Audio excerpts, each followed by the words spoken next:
अनामिका जब भी अपने पति से अपने खर्चे के लिए रुपए मांगती तो उसका पति कहता माँ से ले लो, और जब वो अपनी सास से मांगती तो सास उसको छोटी छोटी चीज़ों के लिए भी तरसाती और कहती तुम तो बचत ही नहीं करती। जबकि आए दिन सास अपनी बेटियों को घर बुला लेती और हज़ारों उनकी आवभगत में खर्च कर देती।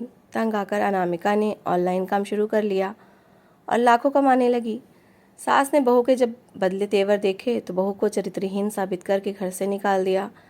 अनामिका का पति एक दिन डाइवोर्स के पेपर देने जैसे ही अपने ससुराल पहुंचा तो सामने का दृश्य देखकर उसकी हैरत की सीमा न रही, क्योंकि सामने अविनाश, मुझे आपसे एक बहुत ज़रूरी बात करनी है। अनामिका का पति अविनाश ऑफिस जाने के लिए तैयार खड़ा था।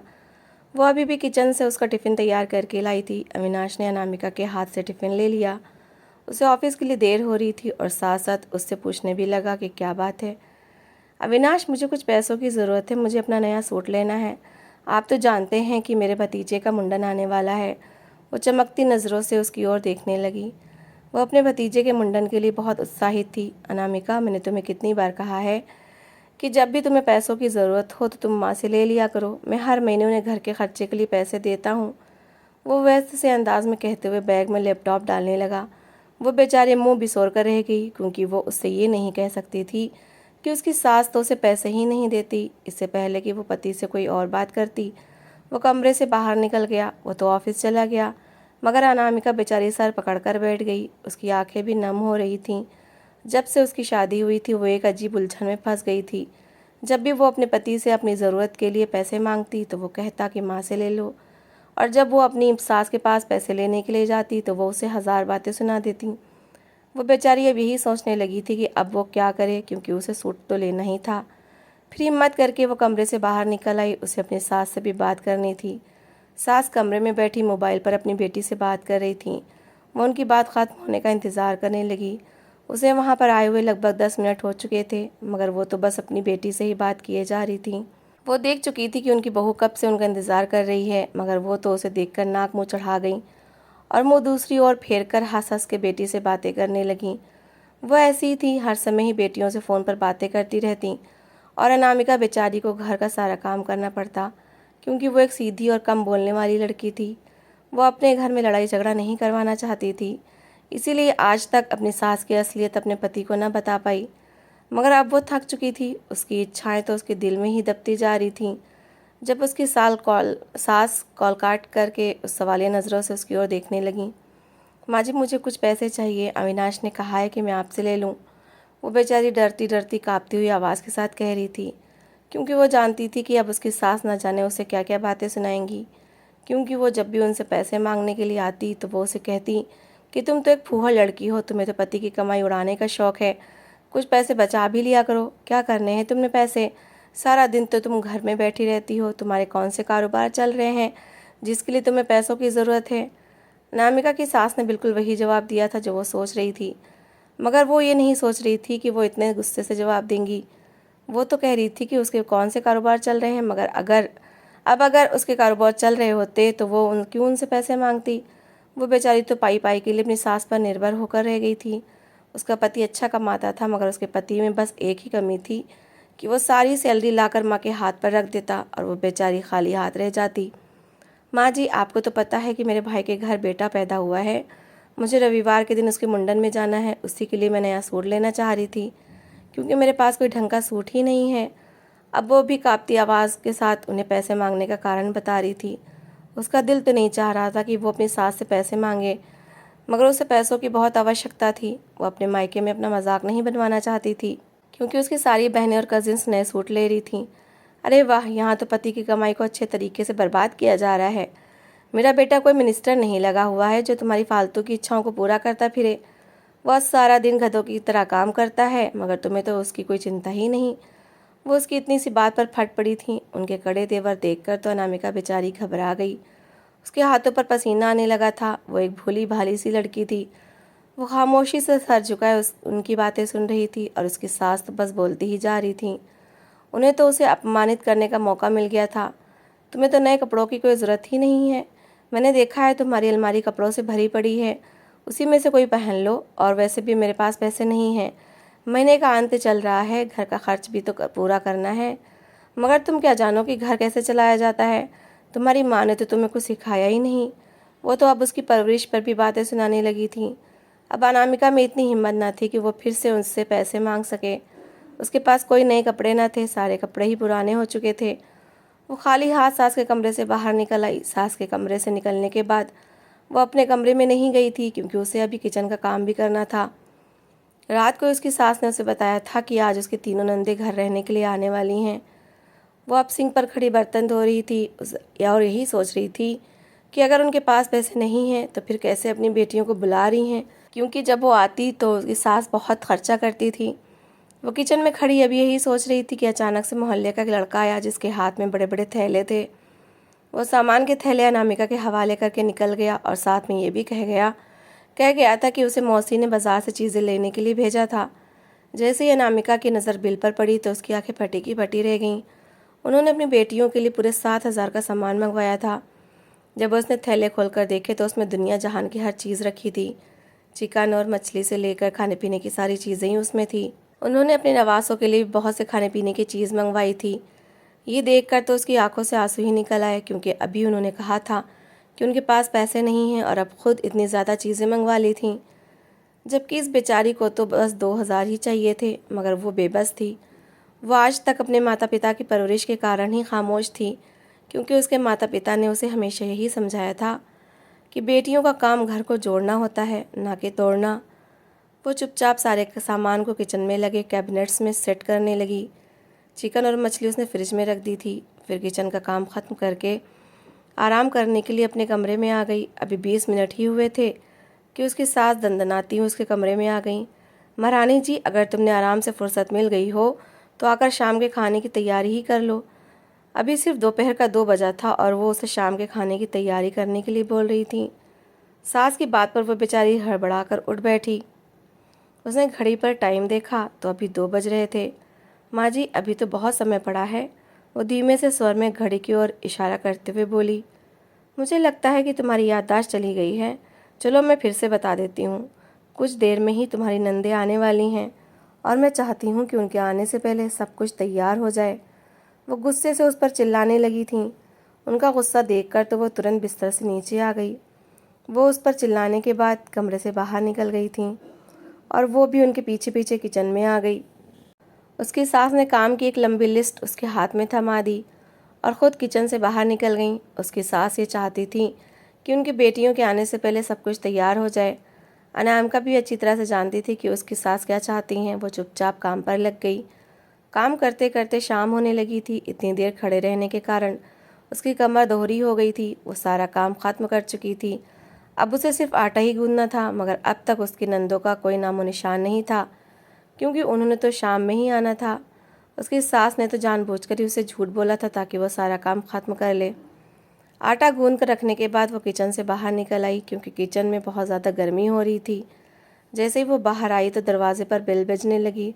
उसने दरवाज़ा खोला तो उसकी तीनों नंदे अपने बच्चों समेत बाहर खड़ी थीं।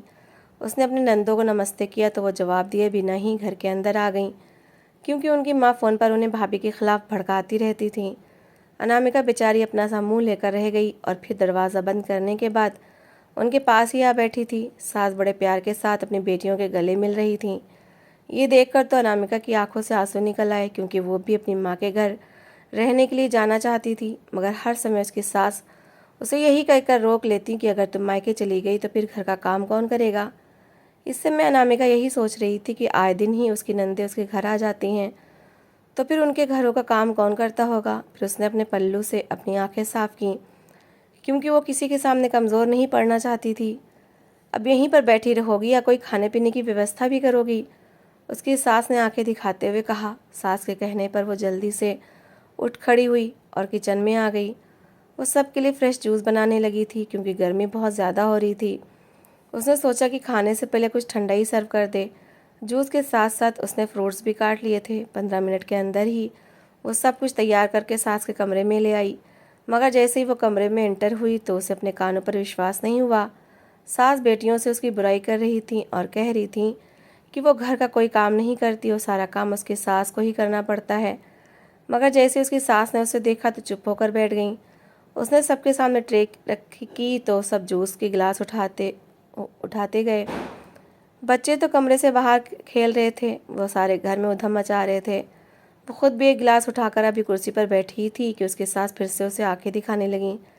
पता नहीं वो क्या चाहती थी, अनामिका की समझ में कुछ नहीं आ रहा था, मगर फिर वो समझ गई कि वो उसे यहाँ से जाने का कह रही हैं। वो बेचारी हाथ में गिलास पकड़े कमरे से बाहर निकल आई। सास के ऐसे व्यवहार से उसका दिल बहुत दुखा था, और ये कोई पहली बार नहीं हुआ था। जब भी उसकी नंदें आती तो उसकी सास उसे कमरे से बाहर भेज दिया करती थी। वो फिर से किचन में आ गई, क्योंकि अभी उसे रोटियां भी बनानी थी। बर्तन सेट करने के बाद उसने जल्दी जल्दी रोटियां भी बना दी। शाम हो चुकी थी और उसका पति भी ऑफिस से वापस आ चुका था। अब सब लोग डाइनिंग टेबल पर बैठे खाना खा रहे थे।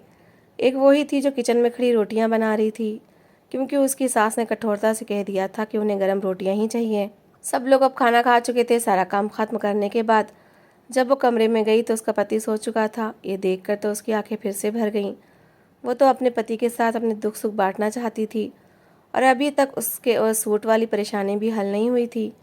सारी रात ही वो आंसू बहाती रही। सुबह के करीब उसकी आंख लग गई थी, मगर उसे सुबह जल्दी उठना पड़ा, क्योंकि नाश्ते की व्यवस्था भी उसे ही करनी थी। वो तो बस इस घर की नौकरानी बनकर रह गई थी। उसकी नंदे 2 दिन तक उसके घर में ही रही थीं, और वो इन 2 दिनों में घनचक्कर बनकर रह गई थी। आज शाम को ही वो अपने घर वापस लौट गई थी। कल रविवार था, यानी उसे अपने भाई के घर मुंडन में जाना था। उसका दिल बहुत उदास हो रहा था। उसने फ़ोन उठाया और अपने दोस्त से बात करने लगी। वो अपनी दोस्त से हर बात शेयर किया करती थी। उसने जब अपने दोस्त को अपनी परेशानी बताई तो उसने उससे एक ऐसी बात कही कि उसकी आंखें चमक उठीं। वो उसे ऑनलाइन काम करने का कह रही थी। अनामिका ने भी सोच लिया कि अब वो ऑनलाइन काम ही करेगी। वो अपने भाई के घर मुंडन पर भी नहीं गई, क्योंकि वो सबके सामने अपना अपमान नहीं करवाना चाहती थी। उसने तबीयत ख़राब का बहाना बना लिया। फिर अनामिका ने अपनी उसी दोस्त से मिलकर ऑनलाइन काम शुरू कर दिया। समय तेज़ी के साथ गुजरता जा रहा था। वो लैपटॉप पर बैठकर घर में ही काम किया करती थी। 3 महीने के अंदर ही अंदर वो सारा काम सीख गई। उसकी सास उसके बदलते तेवर देख चुकी थी, क्योंकि वो आए दिन बहुत ज़्यादा शॉपिंग करके आती। ये तुम्हारे पास इतने सारे पैसे कहाँ से आ रहे हैं? मैं अच्छी तरह से जानती हूँ कि ज़रूर कोई तुम घटिया काम कर रही हो। वो अपने कमरे में बैठी लैपटॉप पर काम कर रही थी कि उसकी सास गुस्से से चिल्लाती हुई उसके कमरे में आई। वो उन्हें बता भी चुकी थी कि वो ऑनलाइन काम करती है, मगर फिर भी उसकी सास को विश्वास नहीं आया। मैं अच्छी तरह से जानती हूँ कि तुम कोई ऑनलाइन काम नहीं कर रही, बल्कि तुम तो एक बदचलन औरत हो और ज़रूर कोई घिनौना काम कर रही होगी। सास के मुंह से ऐसी बातें सुनकर उसकी आंखों से आंसू निकल आए। उसने अपनी सफाई में बहुत कुछ कहा, मगर वो तो उसकी कोई भी बात नहीं सुन रही थी। इस बार तो उन्होंने हद ही कर दी और उसका हाथ पकड़कर उसे कमरे से बाहर ले आई थी, और फिर उसे धक्के देकर घर से ही बाहर निकाल दिया। वो रोती रही, मगर उस पत्थर दिल औरत पर कोई असर नहीं हुआ। जब रात को अनामिका का पति घर वापस आया तो उसकी सास ने उसे अनामिका के खिलाफ भड़का दिया। उसने कहा कि उसने अनामिका को किसी से फ़ोन पर बात करते हुए सुना है। उसका पति भी अब उससे मुंह फेर चुका था। वो अपने पिता के घर में बैठी आंसू बहा रही थी। उसके माता पिता भी उसको लेकर बहुत चिंतित हो रहे थे, क्योंकि बड़ी मुश्किल से ही तो उन्होंने बेटी की शादी की थी। वो हर समय अपने पति को याद करके आंसू बहाती रहती थी, मगर अब उसे पैसों की ज़रूरत नहीं थी, क्योंकि वह खुद कमाने लगी थी। मगर फिर भी पति की कमी उसे बहुत ज़्यादा महसूस होती थी। उसे अपने पिता के घर रहते हुए लगभग 3 महीने होने को थे, मगर अभी तक उसके पति ने उससे कोई बात नहीं की थी। फिर एक दिन उसकी सास ने अपने बेटे को भड़काया कि वो अनामिका को डाइवोर्स दे दे, तो वो ऐसा पागल हुआ था जिसकी आंखों पर पट्टी बंधी हुई थी। पत्नी से डाइवोर्स के पेपर पर साइन कराने के लिए ससुराल पहुंच गया, मगर सामने के दृश्य देखकर तो उसके अचरज की सीमा न रही। बहुत सी लड़कियां जिनके पास लैपटॉप थे वो अनामिका के पास काम सीखने के लिए आई हुई थीं। पहले तो वो कुछ समझ ही नहीं पाया, मगर फिर उसके पति को सारी सच्चाई समझ आ गई, क्योंकि अब तक तो वो यही समझ रहा था कि अनामिका कोई गलत काम करती है, मगर आज उसने अपनी आंखों से देख लिया था। उसकी आंखों से आंसू बहने लगे, क्योंकि वो भी अपनी पत्नी से बहुत प्यार करता था, मगर माँ की बातों में आकर ही वो उसे डाइवोर्स देने चला आया था। अनामिका भी उसे देख चुकी थी। पति को इतने महीने बाद देखकर उसकी भी आंखों से आंसू निकल आए। वो अनामिका के पास गया और उसे से लगा लिया। अनामिका भी उसके गले से लगकर फूट फूट कर रो दी। अनामिका उसके सामने अपनी सफाई में कुछ कहना चाह रही थी, मगर अविनाश ने उसे चुप करा दिया, क्योंकि वो सब कुछ जान चुका था। फिर वो उसे मनाकर अपने घर ले आया। उसकी सास अनामिका को वहाँ पर देखकर खुश तो नहीं हुई थी, मगर बेटे के कारण वो भी मजबूर थी। धीरे धीरे उन्हें भी अनामिका के काम की सच्चाई मालूम हो गई, तो वो भी बहू की कदर करने लगी, क्योंकि वो अब अच्छे पैसे कमा रही थी। अनामिका भी बहुत ज़्यादा खुश थी, क्योंकि अब उसकी ज़िंदगी बदल चुकी थी। अब उसे एक एक रुपए के लिए किसी के आगे हाथ नहीं फैलाना पड़ता था। वो हर समय यही सोचती थी कि हर औरत को आत्मनिर्भर होना चाहिए, ताकि उसे किसी के सामने हाथ ना फैलाना पड़े। अब उसने अपनी एक बहुत बड़ी एकेडमी भी खोल ली थी, जिसमें वो लड़कियों को ऑनलाइन काम सिखाती थी, क्योंकि वो ये नहीं चाहती थी कि जो उसके साथ हुआ वो किसी और लड़की के साथ भी हो। उसकी सास को भी एहसास हो गया था कि उन्होंने अपनी बहू के साथ अच्छा नहीं किया, क्योंकि अब सब कुछ खुलकर उनकी आंखों के सामने आ चुका था। पहले भी वो जानती थी कि उनकी बहू कोई गलत काम नहीं करती, मगर फिर भी जानबूझकर उसने अपनी बहू को घर से निकाल दिया था, क्योंकि वो उसे शुरू से पसंद नहीं करती थी। मगर अब जब वो इतना कमाने लगी थी तो उसकी सास भी उसकी कदर किए बिना न रह सकी। सच ही कहते हैं कि हर किसी को अपने लिए कमाना आना चाहिए, ताकि किसी के सामने हाथ ना फैलाना पड़े। तो दोस्तों, इस कहानी को लेकर आपकी क्या राय है, कमेंट बॉक्स में ज़रूर बताएं। और अगर आपको हमारी आज की कहानी अच्छी लगी हो तो प्लीज़ इसे लाइक ज़रूर करें। अगर आपने अभी तक हमारे चैनल को सब्सक्राइब नहीं किया तो ज़रूर कर लीजिए। तो मिलते हैं ऐसी एक और मोटिवेशनल कहानी के साथ। Thanks for watching.